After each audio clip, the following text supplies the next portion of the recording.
নমস্কার।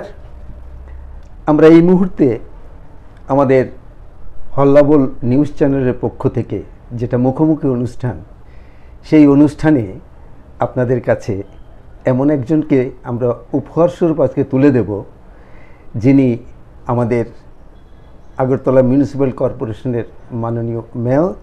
Are not only that, উনি হচ্ছেন আসন্ন রামনগর উপনির্বাচন বিধানসভার, সেই উপনির্বাচনে যিনি শাসক দল বিজেপির মনোনীত প্রার্থী শ্রী দীপক মজুমদার। তো দীপকবাবু এত ব্যস্ততার মধ্যে আমাদের সময় দিয়েছেন, ওনাকে আমরা অত্যন্ত আমাদের কৃতজ্ঞতা জানাই চ্যানেলের পক্ষ থেকে। আশা করি এত ব্যস্ততার মধ্যে ভালোই আছেন। ভালোই। মনের মধ্যে একটা নিশ্চয়ই অত্যন্ত চমক রয়েছে। একদিকে এতদিনের আগরতলা মিউনিসিপ্যাল কর্পোরেশনের দায়িত্ব সামলেছেন, আবার অপরদিকে আবার নতুন দায়িত্বে যাচ্ছেন। তো এই মুহূর্তে শুধু একটি কথা বলবো যে মেয়র হিসাবে আপনি বিগত দিনগুলোতে যেভাবে কাজ করে গেছেন, এখন ঠিক তার এটা অবশ্যই রাজ্যভিত্তিক চিন্তা করলে এটা একটা আপনার শহরকেন্দ্রিক থেকে আপনি রাজ্যভিত্তিকের একটা প্রতিনিধিত্ব করতে যাচ্ছেন। তো সেই উপনির্বাচনে প্রার্থী হয়েছেন বিজেপি দলের, আপনার কাছে ফিলিংসটা কীরকম লাগছে? না, তো প্রথমে আমি খুব আনন্দিত এবং নিজেকে গর্বিত মনে করছি, কারণ ভারতীয় জনতা পার্টি হচ্ছে পৃথিবীর সর্ববৃহৎ গণতান্ত্রিক দল। এই দল আমাকে রামনগর বিধানসভা উপনির্বাচনে প্রার্থী হিসেবে মনোনীত করায় আমি খুব খুশি হয়েছি। কারণ বিশাল দায়িত্ব একটা বলবো, আপনি যেটা বলেছেন শুরুতেই, পৌর নিগমের দায়িত্ব বড় দায়িত্ব। এটার মধ্যে প্রায় 8টা বিধানসভা পূর্ণাঙ্গভাবে, আরেকটি বিধানসভা একটা আংশিক। আমি 9টা বিধানসভা নিয়ে বিগত 2 বছর উপর কাজ করেছি। সেই সুবাদেও রামনগর বিধানসভার কাছে আমার সমস্ত সমস্যা সম্বন্ধে অভিহিত, মানুষের চাহিদা সম্বন্ধে আমি জানি এবং এলাকা সম্বন্ধে দীর্ঘ 40 বছর আমি বলতে পারেন প্রায়। যিনি বিধায়ক ছিলেন, যিনি অকাল প্রয়াণ হয়েছে, রামনগরের সকলের প্রিয়, সারা রাজ্যের একজন জননেতা সুরজিৎ দত্ত মহোদয়, যিনি সোনুদা হিসাবে অধিখ্যাত আমাদের সবার কাছে। তো ওনার বিধানসভায় উনি প্রচুর কাজ করেছেন, প্রচুর মানুষের উপকার, শুধু বিধানসভা সারা রাজ্যে মানুষের জন্য সমস্ত সংকটে হোক, মানুষের আপদে বিপদে ওনাকে পেয়েছেন। যে ওনার যে এতদিন কাজ করেছেন, আর উনি কিছু কাজের আরও চিন্তা ভাবনা করেছেন, সেগুলিকেও আমাকে দায়িত্ব নিতে হবে। কাজে সেই ক্ষেত্রে আমি বলবো একটা গুরুত্বপূর্ণ দায়িত্ব আমার দল দিচ্ছে। আমি এই দলের সম্মান রাখার চেষ্টা করব। সার্বিকভাবে রামনগরবাসীর সঙ্গে আমার দীর্ঘদিনের পরিচয় আছে। আমি 1995 সালে রামনগর একটা পৌর ওয়ার্ড থেকে আমি নির্বাচিত পৌর প্রতিনিধি হয়েছিলাম, কাউন্সিলর। পরবর্তী সময় আমি চেয়ারম্যান ছিলাম আগরতলা মিউনিসিপ্যাল কাউন্সিলের। এবারও কিন্তু আমি যে জায়গাটা বসবাস রামনগর অঞ্চলে বরদলি বিধানসভা কেন্দ্রে ডিলিমিটেশনে গিয়েছি, কিন্তু রামনগরের সঙ্গে ছিল। রামনগর থেকে এবার আমি নির্বাচিত, ওই জায়গাতে নির্বাচিত হয়েছি 16 নম্বর ওয়ার্ড থেকে, এবং পরবর্তী সময় দল আমাকে সারা শহরে দায়িত্ব দিয়েছে। তো এবার যখন বিধানসভায় আমাকে দায়িত্ব পাঠিয়েছেন, আমি চেষ্টা করব ওই বিধানসভার মানুষের সঙ্গে কথা বলে মানুষের আশীর্বাদ নিয়ে কাজ করা। কিন্তু একটা কথা বলে গেছেন আপনি যে রামনগর বিধানসভা কেন্দ্র, এখানে যিনি প্রতিনিধিত্ব করেছেন, আপনি আগেই বলেছেন সর্বজনপ্রিয়, অনেক বড় লড়াকু মাপের নেতা ছিলেন, ঘরে ঘরের নেতা ছিলেন সোনুবাবু। তো সেই জায়গাতে উনি যেমন এই বিধানসভার কেন্দ্রপুত্র, বড় ভাই, আপনিও কেন্দ্রপুত্র, অর্থাৎ এই বিধানসভা কেন্দ্রেই আপনার পার্মানেন্ট যেটা রেসিডেন্স আমরা জানি। প্রশ্নটা হচ্ছে ওনার যে আগে ছিল, এখন ডিলিমিটেশন আমি বরদলির বিধানসভা অন্তর্ভুক্ত হয়ে গেছি। এখন কি বরদলিতে আছে? সুরজিৎ তো নিজেও বরদলি এখন ছিলেন ভোটার। আচ্ছা আচ্ছা আচ্ছা। তো উনি কিন্তু রামনগর প্রতিনিধিত্ব করেছেন। এই জায়গা অংশটা আপনার ডিলিমিটেশন আগে রামনগর সঙ্গে ছিল, সেখানে রামনগর আর ওই জায়গাটা সবাই একই ধরে, সেন্টিমেন্ট, মানুষের সঙ্গে যোগাযোগ। আমরা রামনগরে কাজ করি, সোনুদার সঙ্গে আমি বিভিন্ন কর্মসূচি, বিভিন্ন প্রোগ্রামে বহু বছর দিয়ে একসঙ্গে আমরা কাজ করি। সুরজিৎ দত্ত বরদলির ভোটার, আমিও বরদলি ভোটার, কিন্তু আমরা যেহেতু আগে এটা রামনগরের সঙ্গে যুক্ত ছিল, এই প্রশ্নটা ডিলিমিটেশনের পরে এটা বরদলি বিধানসভা অন্তর্ভুক্ত হয়েছে। এই প্রসঙ্গে একটা কথা এসে যায়, আপনি যখন ফার্স্ট 1995-এ যখন আপনি কাউন্সিলর হয়েছিলেন, তখন আপনি রামনগর থেকেই দাঁড়িয়েছিলেন। হ্যাঁ, রামনগর, তখন রামনগর। আবার আপনার একটা রেকর্ড আপনার সঙ্গে খুব মানানসই, এটা বোধহয় আর কারোর ভাগ্য হবে না প্রিয় দর্শকদের জানিয়ে দিচ্ছি যে দীপকবাবু একমাত্র সেই ব্যক্তি যে নাকি বিগত শতকের সময় উনি চেয়ারপারসন ছিলেন এবং নতুন শতকে আমাদের 21 শতাব্দী চলছে এটা তো উনি চেয়ারপারসন ছিলেন এবং পরবর্তী সময়ে উনি মেয়র হয়েছেন। এটা কিন্তু একটা only title, just goes with you. এটা একটা দারুণ জিনিস। যাক, এবার আসছি যে রামনগরবাসী সুনুদার জন্য যে উদ্বেলিত প্রাণ এবং আবেগ এবং ওনার প্রতি যে মানে স্বর্ণাক্ষরে লেখা থাকবে ওনার প্রতি যে আনুগত্য এবং ভালোবাসা, আপনি কতটা আশা করেন মানুষ আপনার জন্য উজাড় করে দেবে? এটা সময় দেখা যাবে। সুরজিৎ দত্ত যখন সোনু দত্ত ছিলেন তখন উনি কিন্তু রাজনৈতিকভাবে এতটা কাজ করেনি, উনি সমাজের জন্য কাজ করেছিলেন। যখনই কেউ সংকটে পড়েছে, এটা আজকে রক্তদান আমরা উৎসব করি, ব্লাড ব্যাংকে রক্ত দিই, তখন কিন্তু এরকম ছিল না। কিন্তু উনি যখন সাবরুম ধর্ম যখন গরিব অংশের রোগীরা আসতেন রক্তের জন্য, উনি কিন্তু চিন্তা করতেন না, উনি সবাই রক্তের ব্যবস্থা করতেন, উনি খাদ্যের ব্যবস্থা করতেন, পথ্যের ব্যবস্থা করতেন। যেসব গরিব অংশের এখনও না সরকার থেকে সমস্ত বই পুস্তক সব দেওয়া হয়, সমস্ত ব্যবস্থা সরকার করে। এখন যারা শিক্ষার্থী বা বিদ্যার্থী যারা পড়াশোনা করে স্কুল কলেজে, সবগুলো সরকার করে। আগে কিন্তু এরকম ছিল না, সুযোগ ছিল না। তখন কিন্তু গরিব অংশের ছেলে মেয়েদের পড়াশোনা চালিয়ে জন্য উনি কিন্তু সবাইয়ের সঙ্গে যোগাযোগ করে উনি সহযোগিতা করতেন। তিনি তো রাজনৈতিক নেতা ছিলেন না। জিনিসের ভীষণ জোর দিতেন, সেটা সাংস্কৃতিক বিভাগে। একদম বললাম তো, উনি রাজনৈতিক নেতা কাজের মাধ্যমে হয়েছে। যেটা আপনি বললেন সুরজিৎ দত্তের মতো আমি পারবো কি না, তো সুরজিৎ দত্ত সোনু দত্ত সুরজিৎ দত্ত হয়েছে পরবর্তীক্রমে কাজের মাধ্যমে। দীর্ঘ সময় মানুষের সেবা করেছেন রামনগরবাসীর জন্য, আপদে বিপদে সংকটে সমস্ত সময় উনি কাজ করেছেন। কাজ করার ফলে ওনাকে মানুষ বিশ্বাস করেছে, ওনার উপর মানুষ আস্থা রাখে। মানে সুরজিৎ বাবু রামনগরের প্রাণ বলবো আমি এক কথায়। সকল ঘরের শুধু উনি কংগ্রেসের বিধায়ক ছিলেন এক সময়, তারপর বিজেপিতে। তো উনি কিন্তু শুধু কংগ্রেসের বিধায়ক বা বিজেপির বিধায়ক ছিলেন না, উনি ছিলেন তখন মন্ত্রী হয়েছিলেন উনি 1988 সালে, আপনার মনে আছে। উনি কিন্তু সবার জন্য কাজ করেছেন, সিপিএম কংগ্রেস এরকম না, সবার জন্য উনি সবার নেতা। তো সেক্ষেত্রে আমি বলবো সুরজিৎ দত্তের জায়গা কেউ নিতে পারবে না, ওনার বিকল্প কেউ হবে না। তা আমি চেষ্টা করব উনি যে কাজগুলি যেভাবে করে গেছেন ওনার নির্দেশিত পথে আমি চলবো, কারণ ওনার পথটাই মানুষ গ্রহণ করেছে। উনি যেভাবে কাজ করতেন, ওনার যে স্টাইল, এটা রামনগরবাসীর শিক্ষিত এলাকা, রাজনীতি সচেতন এলাকা, মানুষ কিন্তু গ্রহণ করেছে। দীর্ঘ 40 বছর উনি রাজনীতি করেছেন, ওনাকে বিধায়ক করেছে, এই এলাকাতে মন্ত্রী বানিয়েছেন ওনাকে। তো কাজে আমি বলবো যে ওনার মতো হতে গেলে ওই একটা সময় পেতে হবে, ওনার মতো মানসিকতা থাকতে হবে, ওনার মতো কর্মক্ষমতা থাকতে হবে এবং সবার সঙ্গে কাজ করার মতো নিজেকে তৈরি করতে হবে। সেক্ষেত্রে আমি চেষ্টা করব, আমার বিশ্বাস, আমার প্রত্যাশাও রামনগরবাসী আমাকে আশীর্বাদ করবেন, কাজ করার সুযোগ দেবেন রামনগর উন্নয়নের, রামনগর সমস্যা নিরসনের জন্য। পাশাপাশি একটা কথা নিশ্চয়ই এসে যাচ্ছে যে আপনি যখন লড়াইয়ে অবতীর্ণ হয়েছেন, গণতান্ত্রিক লড়াইয়ে, যেটা সংবিধানের অনুসৃত পথ অনুযায়ী, সেখানে আপনার প্রতিদ্বন্দ্বী ত্রিপুরা ইন্ডিয়া জোটের রতন দাস মহোদয়, তো উনি আগেও নির্বাচিত হয়েছেন। তো এই অবস্থাতে ইন্ডিয়া জোট যেহেতু নামকরণ করে তারা ঝাঁপাচ্ছে, তো সেখানে আপনার কতটুকু মনে করেন যে আপনার সাফল্যের মধ্যে কোনো অন্তরায় হয়ে কতটা হতে পারে তাদের ভূমিকা? সাফল্য বিষয়টা নির্ভর করবে রামনগর যারা সম্মানিত ভোটাররা আছেন তাদের চিন্তাভাবনার উপরে। আমরা রাজনৈতিক যারা দল করি সবাই বলবো যে 100% জিতবো, কেউ বলে 200% জিতবো। এটা নির্ভর করে কার উপরে? বিশ্বাসের উপরে। যে রামনগরবাসী আমাকে সাহায্য করবে বলে আমি বলি যে 100% আমি জয়ী হব, এখনও বলছি। এটা বিশ্বাসটা কার উপরে? রামনগরবাসীর উপরে। প্রত্যাশা কার উপরে? রামনগরবাসীর উপরে। কী কারণে? আমি এই রামনগর এলাকার মানুষের সঙ্গে আমার ব্যক্তিগতভাবে অধিকাংশ লোকের যোগাযোগ আছে। আমি রামনগরে কর্পোরেটর হিসাবে, কাউন্সিলর হিসাবে, পরবর্তী সময় মেয়র হিসাবে অনেক কাজ করেছি আমাদের কর্পোরেটরের মাধ্যমে।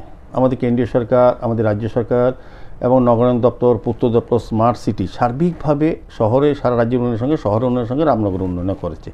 আমরা উন্নয়নের নিরিখে ভোট চাইব। আর যেটা বলেছেন ইন্ডি জোট, এখন যেটা বলা হয় জোটে যিনি প্রার্থী হয়েছেন, আমার এই বিষয়ে কোনো ব্যক্তিগত আমি প্রার্থী আমি বলবো সবাই আমার থেকে ভালো।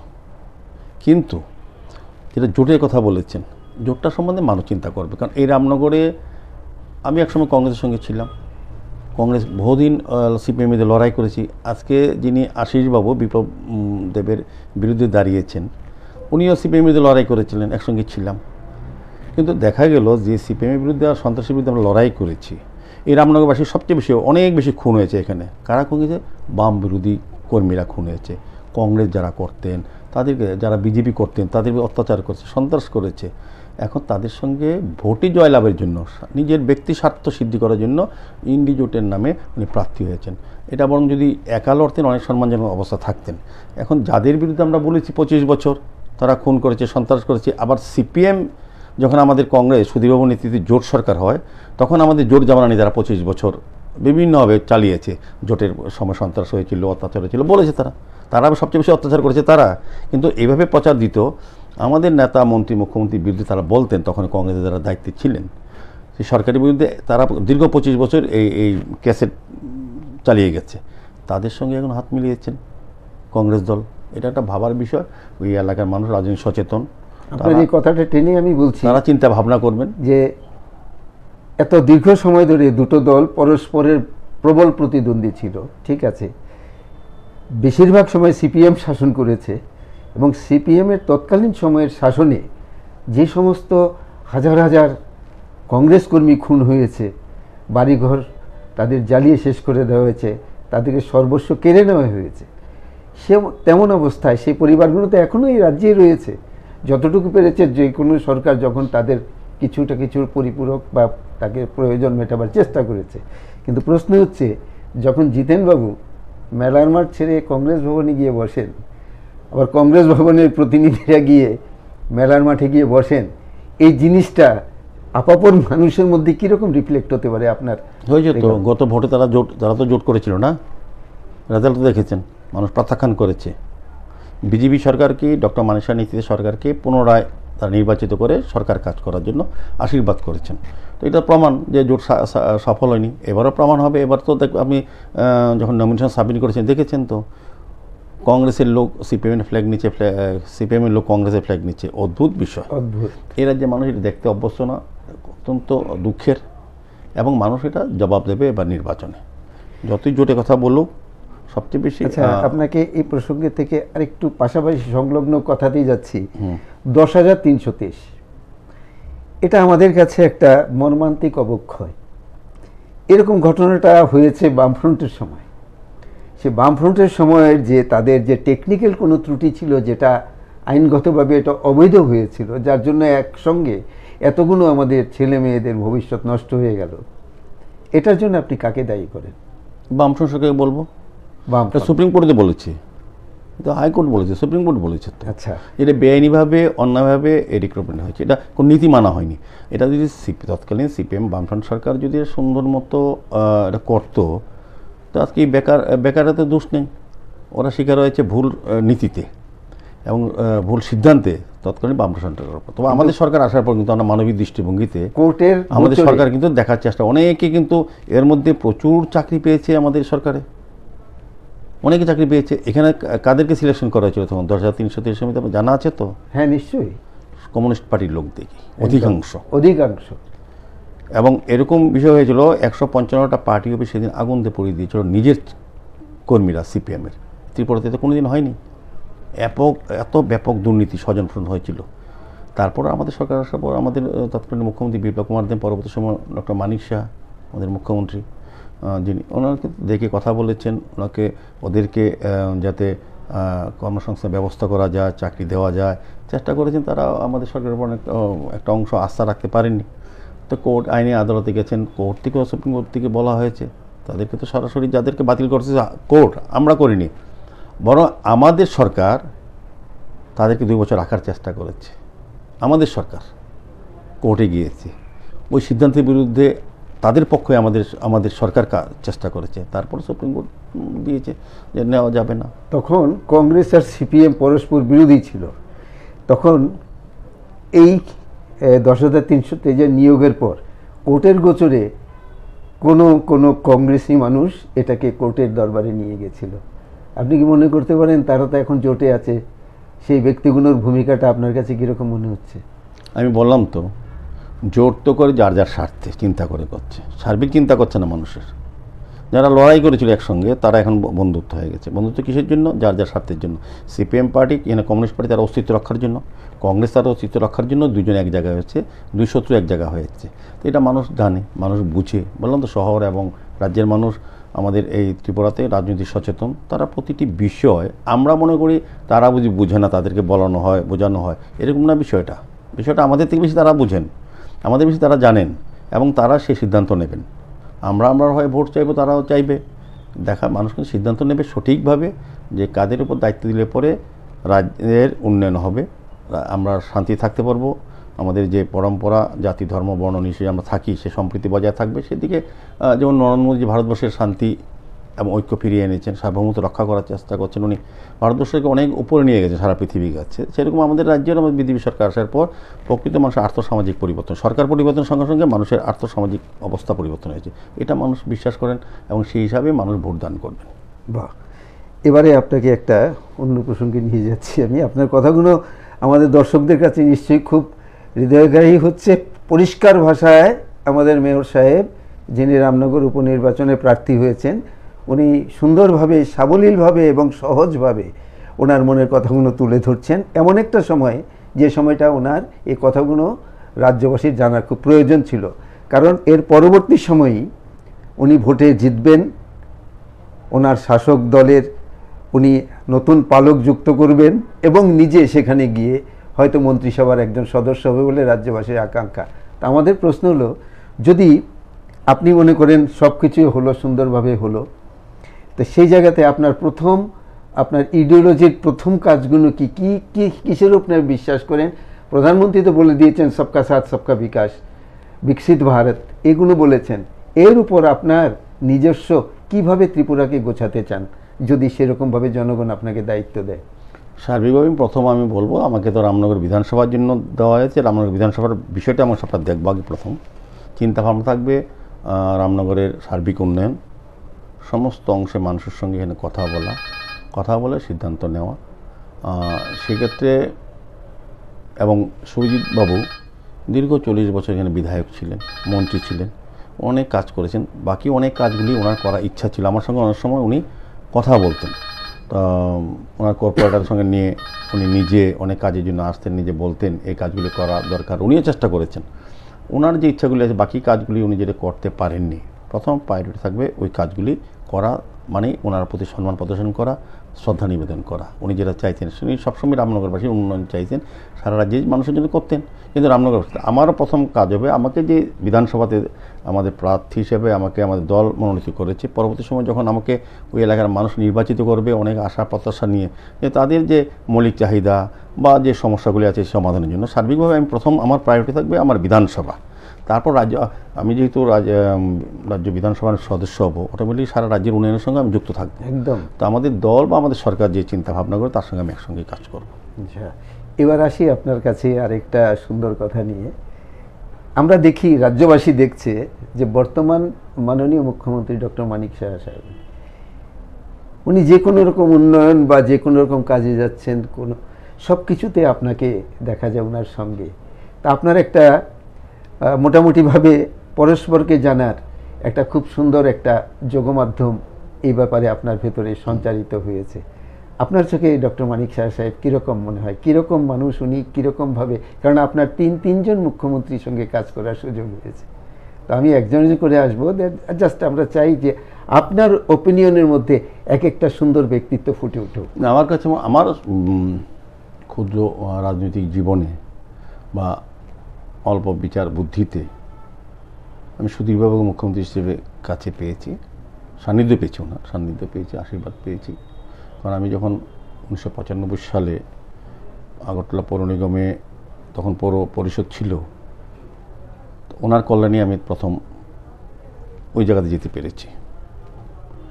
তো ওনার সঙ্গে চলেছি, ওনার সরল জীবনযাত্রা আমার কাছে খুব ভালো লাগতো, আকর্ষণ করতো এবং শ্রদ্ধা লাগতো, এবং সারা রাজ্যবাসী ওনাকে আজও মনে রেখেছেন। পরবর্তী সময় আমি সময় পেয়েছি কিছুটা আমাদের যিনি প্রাক্তন মুখ্যমন্ত্রী, যিনি রাজ্যসভার সাংসদ বর্তমানে এবং পশ্চিম ত্রিপুরা লোকসভা কেন্দ্রে পরিবর্তিত পরিস্থিতিতে প্রার্থী, সেই যিনি এখন বিপ্লব কুমার দেবের সঙ্গে আমি করেছি। ভালো মানুষ, কাজ করতে ভালোবাসেন, কাজের। পরবর্তী সময় ডক্টর মানিক সাহাকে আমি পেয়েছি মুখ্যমন্ত্রী হিসেবে। ওনাকেও আগে থেকে জানতাম। উনি সরাসরি কংগ্রেস পার্টি না করলেও উনি বাম বিরোধী ছিলেন, সবাই জানেন। উনি বামফ্রন্ট থেকে ওনার কর্মজীবনে অনেক লাঞ্ছনা যন্ত্রণা ভোগ করেছেন, যেহেতু উনি বাম বিরোধী হিসেবে পরিচিত, এবং আমাদেরকে সবসময় খোঁজখবর নিতেন, সহযোগিতা করতেন আমাদের, যারা আমরা সরাসরি দল করতাম। পরবর্তী সময় উনি ভারতীয় জনতা পার্টিতে যোগদান করেছেন, সভাপতি হয়েছেন। আমরাও পরিস্থিতি অনুযায়ী দেখেছি যে কংগ্রেসকে দিয়ে এখানে সরকার পরিবর্তন করা যাবে না, বা সিপিএমকে হটানো যাবে না, যারা সন্ত্রাস করতে দীর্ঘদিনের সন্ত্রাসীদের সরানো যাবে না। সেক্ষেত্রে আমরা ভারতীয় জনতা পার্টি নরেন্দ্র মোদীর উপর ভরসা রেখেছি। তা আমরা কাজ করেছি এবং সরকার পরিবর্তন হয়েছে। পরবর্তী সময় সভাপতি হয়েছেন ডক্টর মানিক শাহ, যখন বিপ্লব কুমার দেব মুখ্যমন্ত্রী ছিলেন, বিপ্লব দেবও সভাপতি ছিলেন এক সময়। তো মানিকদার সঙ্গে বা মানিক শাহের সঙ্গে মাননীয় মুখ্যমন্ত্রীর সঙ্গে আমাদের বহুদিনে পরিচিতি, সজ্জন সৎ ব্যক্তি হিসাবে, এবং রাজ্যের উনি আমি বলবো যে বিশিষ্ট ক্রীড়াবিদও, জাতীয় স্তরে উনি অনেক জায়গাতে সাফল্য অর্জন করেছেন বিভিন্ন ক্রীড়ার সঙ্গে। তাই কাজে উনি ডাক্তার হিসেবে যেমন এ রাজ্যের প্রখ্যাত একজন চিকিৎসক, ক্রীড়াবিদ, জাতীয় স্তরে উনি একজন ভালো ক্রীড়াবিদ, পাশাপাশি ভালো মানুষ হিসেবে উনি সকলের কাছে পরিচিত। যখনই যে কাজে মানুষ যায় ওনার সঙ্গে কথা বলতে পারে, উনি চেষ্টা করেন তৎক্ষণাৎ সমস্যার সমাধান করার জন্য। কাজে আমি বলবো যে ওনার সঙ্গে কাজ করে সত্যি খুব আনন্দ পাই, কারণ উনি ভালো মানুষ, কাজ করেন এবং কাজ করার সুযোগ দেন। তো আমার কাছে আমি তিনজন মুখ্যমন্ত্রীকে কাছাকাছি কাজ করার সুযোগ পেয়েছি, তো ডক্টর মানিক শাহের সঙ্গে বেশিটা পেয়েছি। তো যতদিন দেখি ততদিনই ওনাকে নতুনভাবে দেখার চেষ্টা করি, বোঝার চেষ্টা করি, এবং অনেক কিছু মানে শেখারও আমরা দেখি আছে ওনার মাধ্যমে। এই বিষয়টা। আচ্ছা, এখান থেকে আরেকটা কথাতে আপনাকে অবশ্যই আপনার দৃষ্টি আকর্ষণ করব, কারণ এটা রাজ্যবাসীর ভীষণ তাদের প্রত্যাশা আপনার থেকে কিছু একটা ভালো খবর শোনার।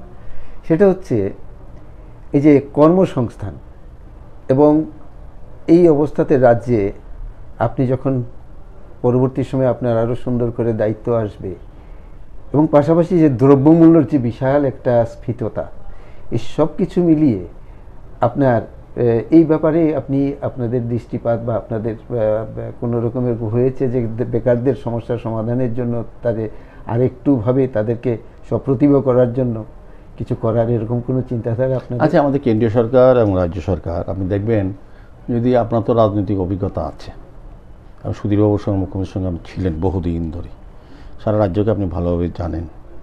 তা এই রাজ্যবাসীও সবটাই জানে এই রাজ্যের কি রাজনৈতিক অবস্থান বা অন্যান্য অবস্থানগুলি বিষয়ে। যেটা বলেছেন কর্মসংস্থান, আমাদের 2018 সালে আগে আমাদের দলীয় তরফ থেকে বলা হয়েছিল আমাদের রাজ্যে যখন আমাদের সরকার হবে আমরা কর্মসংস্থানের ব্যবস্থা করব।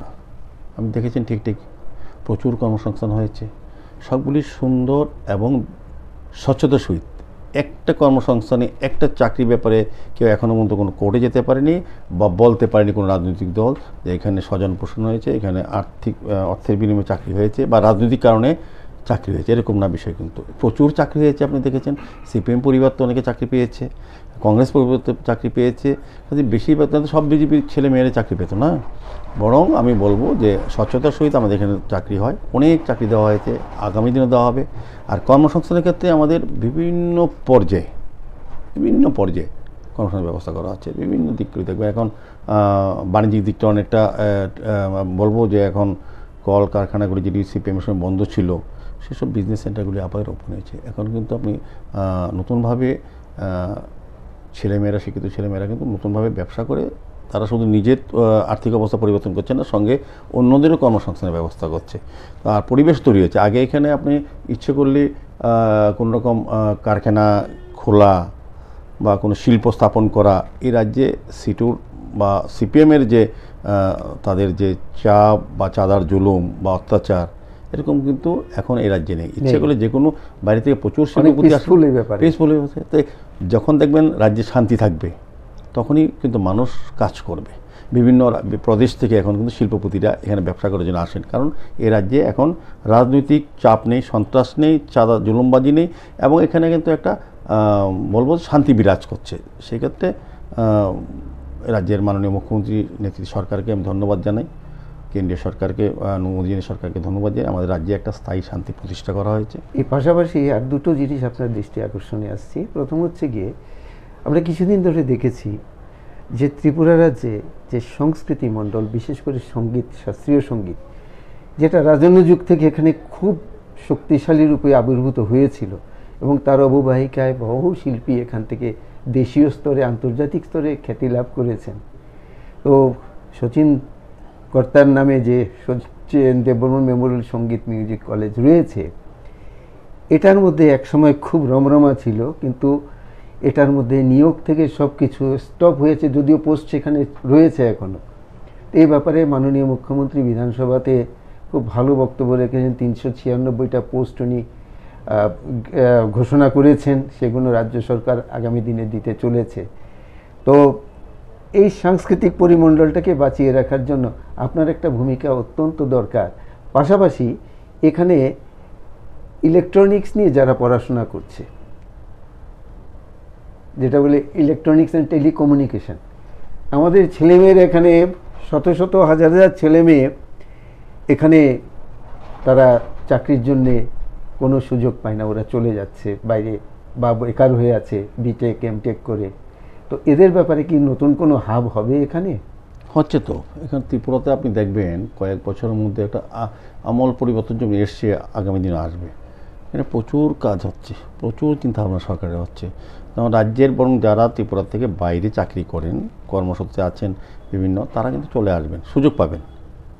এখানে তো প্রচুর কাজ হচ্ছে, এডুকেশনাল হাব হচ্ছে, মানে ছেলেমেয়েরা আশাবাদী যে হ্যাঁ একদম তাদের ভবিষ্যৎ এই নরেন্দ্র মোদী যতদিন থাকবেন ওর নেতৃত্বে সরকার, আমাদের বিজেপি সরকার, এবং রাজ্যে যখন আমার বিজেপি সরকার থাকবে, দেখবেন ছেলে মেয়েদের ভবিষ্যৎ উজ্জ্বল হবে। আগে ছিল না, 25 বছর তো দেখেছিলাম যে সংস্কৃতির কথা বলেছিলেন, একটা সময় এখানে দর্শক তৈরি হয়েছিল, সাংস্কৃতিক কর্মী বা ব্যক্তিত্ব তৈরি হয়েছিল, একটা সময় কোনো রাজনৈতিক কারণে বন্ধ হয়ে গিয়েছিল, এখন আবার পুনরায় শুরু হচ্ছে। এটা আপনি তো সঙ্গীত জগতের লোক, তো আপনি জানেন যে বিষয়টা বলেছিলেন, শাস্ত্রীয় সঙ্গীতের বিষয়টা, এটা তো উচ্চাঙ্গ সঙ্গীতের বিষয়টা এখন ত্রিপুরাতে চর্চা হচ্ছে। এখন বড় বড় শিল্পীরা বাইরে থেকে আসছেন, আমাদের শিল্পী তৈরি হচ্ছে এখানে, বহু প্রতিভা, যেগুলি বলবো যে স্টেজের অভাবে স্টেজ পেত না শিল্পীরা, এখন কিন্তু মুক্ত মঞ্চ প্রচুর, এখন কিন্তু স্টেজ পায়। আগে আপনি একটা সময় ছিল বামফ্রন্টের সময় দলের লোক হতে হতো, দলের শিল্পী যে ভালো গুণ থাকুক না থাকুক তাকে স্টেজ দেওয়া হতো, তাকে অর্থের ব্যবস্থা করে দেওয়া হতো রাজনৈতিকভাবে।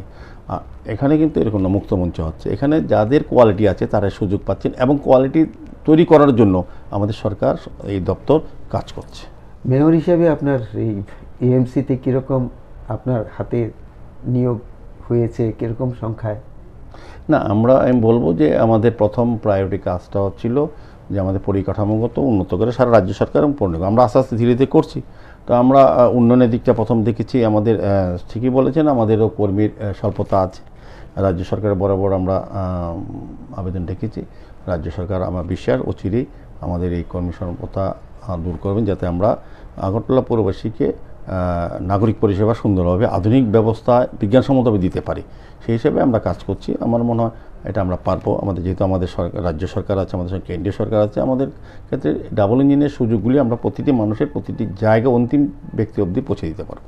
আমার শেষ প্রশ্নের আগে একটা সুন্দর কথা আমাদের রাজ্যবাসীকে জানাচ্ছি, কাছে থেকে কাজ করার সুযোগ পেলে অনেককে খুব গন্ধটা শুকে দেখা যায় যে কীরকম গন্ধ ওনার থেকে আমরা পাচ্ছি, সেটা সমাজে কতটুকু রিফ্লেক্ট হয়।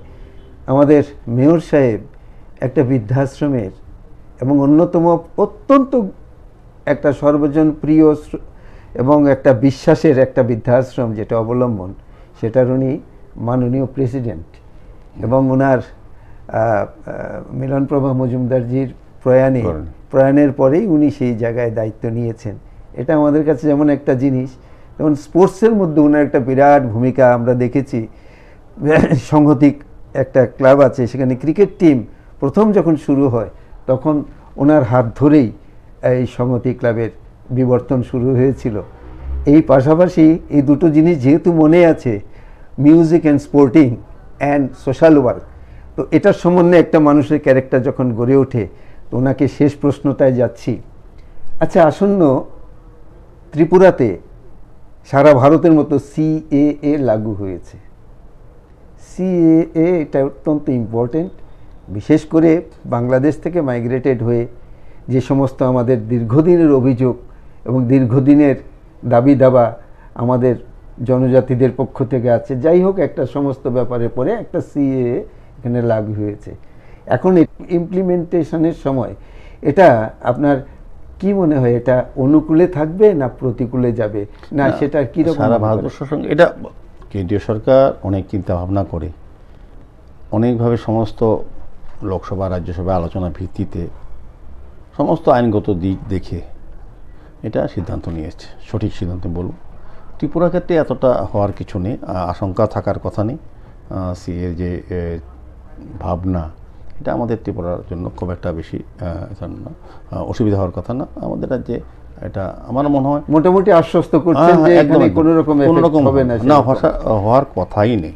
বাহ, এটা একটা মানুষের কাছে একটা ভালো খবর। না, এটা আপনি অন্যান্য দলরা ইচ্ছাকৃতভাবে মানুষকে ভুল বোঝাচ্ছে, বিভ্রান্তি ছড়াচ্ছে কেন্দ্রীয় সরকারের বিরুদ্ধে, বাস্তবে কিন্তু না। বরং এই দেশের সার্বভৌমত্ব এবং নিরাপত্তা এবং গণতান্ত্রিক ব্যবস্থা আরও সুদৃঢ় হবে, মানুষের জীবন নিরাপত্তা আরও বাড়বে আমি বলবো।